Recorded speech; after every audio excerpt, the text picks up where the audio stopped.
Okay. If I was just getting started running in 2025, here's 3 things I would do to stay injury free. 1, warm up. 2, activate your springs. And 3, post run strength recovery. Those 3 things are going to be key to keeping you pain free. And I'll just say, I started running 30 plus years ago when there wasn't really a warm up. You just ran.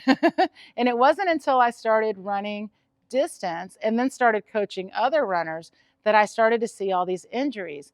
And so I'm telling you, one of the things you want to do now when you're just getting started is get a good warm-up habit. It makes such a nice difference. We actually have a great warm-up, so we'll post the link here, and I'll pause.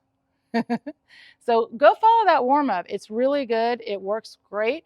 I would highly suggest that as soon as you get up, you know you're going running, start getting your feet activated. Wiggle your toes, scrunch your toes, start getting some communication going with the feet, and have a standard warm-up. If you do a really similar warm-up before each run, it's a really great way. You know you're going running. Your body knows you're going running. It's a really great connection. So I would really encourage you to get started with a warm-up. And I was one of those people. I would just run. We'll warm up in that first mile. We get to the race and we'll warm up on the way to the start line. And again, it's unfortunate, but it took a lot of injuries on myself, seeing it on my other runners. And I started to realize, hey, I'm a strength coach and I'm a group fitness trainer, and I don't ever do my workouts without a warm-up. So why did I think it was okay to just go run? And it's because we just think, yeah, you just run. You're just going running. It's just running. We all know how to run until you get injured. Then you realize, doing something wrong. So the warm-up is really a great way to get that body ready to go running. Really, really, really does. Okay, second, activate your springs. This is, again, something that once you start to do it, it makes a lot of sense. But when you run, it's a high impact, right? You're using all of your muscles. It's all of your body weight, and it's you and the ground. So it is a lot of impact that's going to happen. What we want to do is minimize that impact. And one of the best ways to do that is to do what's called use muscle elasticity. So what does that mean? That means I have to keep my knees bent, really, really important. And I want to use what's called the rebound action of the muscle tendon, especially down here, right? So what does that mean? It means that I want to have the ability, so I'm going to rebound for a minute. See, I'm hopping.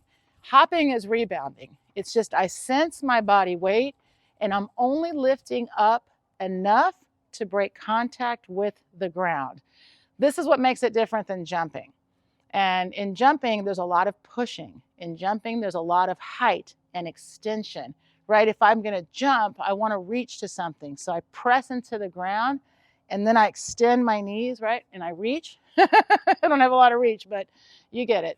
That's jumping. Well, jumping is going to take me up and back down. What I want to do is travel forward. So instead of jumping, I have to hop.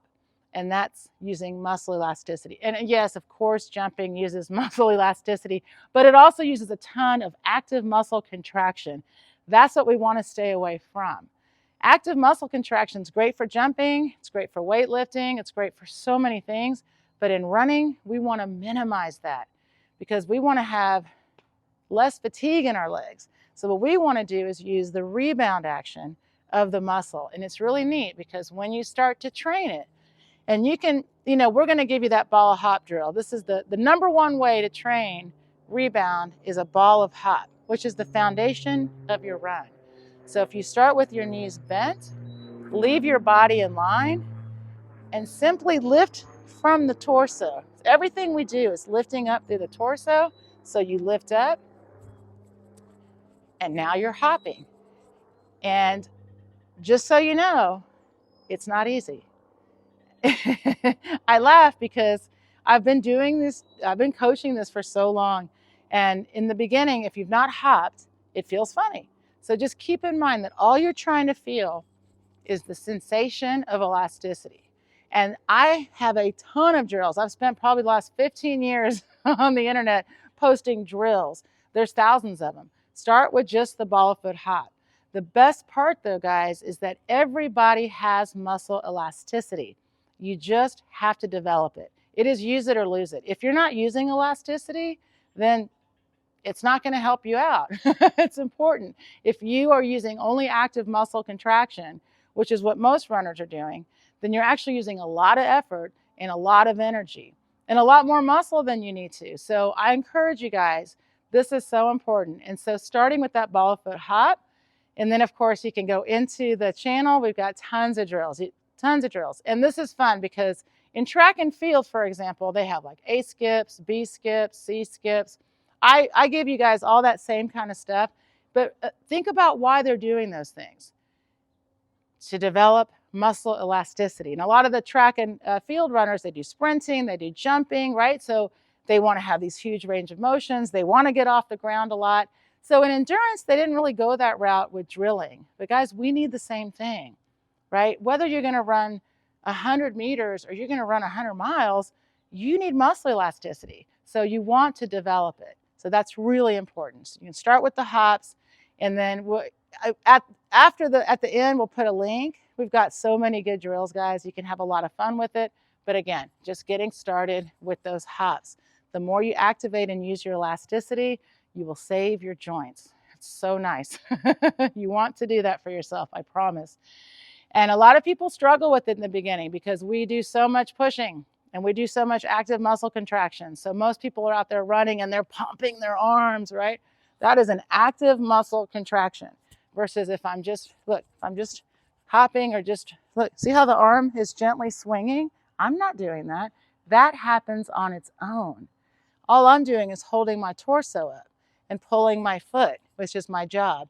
So you start to realize, wow, I don't need to be using all of this extra work when you start to develop elasticity and allow that to work for you. So it's really important to activate those springs. And I'm really springy. And when I first started learning this, I was really jumpy. So just keep in mind, I've done this for so long that's why I love coaching. And I would love to help you through this.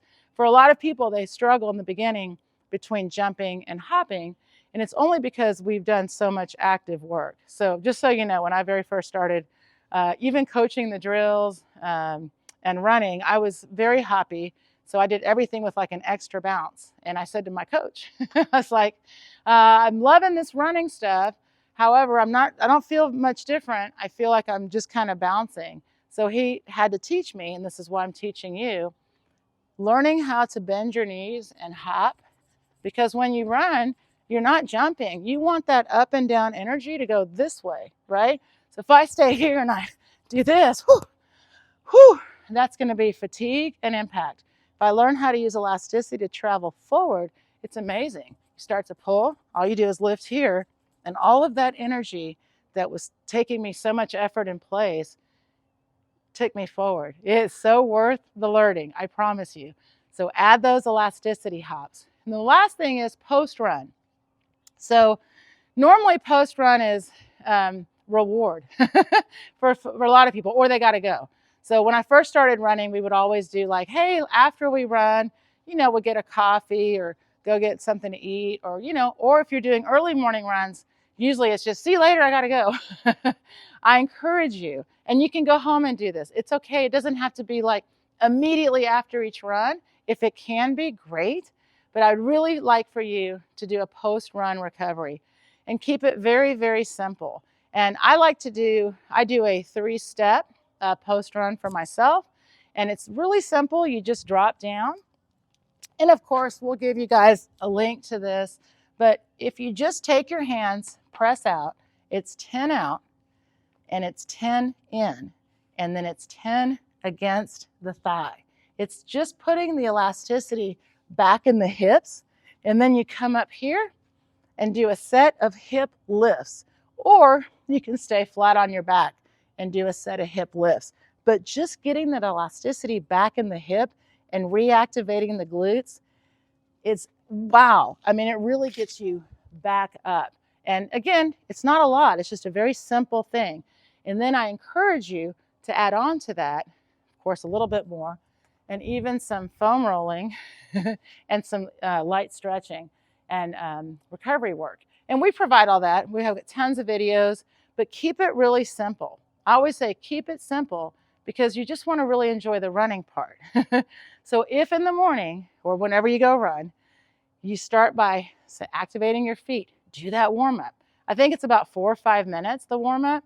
And then before your run, activate your springs. And again, that's in our warm up because I want you to pull in place. I want you to practice running. So the hops actually go with the run. And then, of course, after your run, do that recovery, grab a roller, and just, and that should be really the new group post-run fun, right? Let's all grab our rollers and roll. And I want you guys to know, I've been doing this for so long.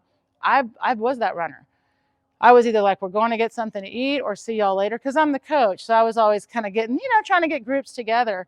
And I never really could get people excited to like, hey, let's hang out and roll. So make that something you do for yourself. It's important. But the stretch part they would do, or even the 3-part inner thigh, outer thigh, glute bridge, absolutely. And again, really simple. Because what happens is if you start overwhelming yourself with too many things to do, you're missing out on just the fun of running. But if I have a really basic warm-up, and then I get out to go for my run, activate my springs, get my body ready for what I'm about to do, then I'm going to have more fun during the run. And then when I'm done, I also have something to do. And if you get, again, get in that habit when you get started, it is really a really great way to keep injuries away. Of course, I would really enjoy being the one to take you through this process of getting you running pain-free, especially the beginning part. The warm-up and the drills and getting that form down, really helpful to have a coach. Would love to see you. Otherwise, let me know how it's going. Please post comments and also ask questions. Happy to help you out, guys. Have a great run.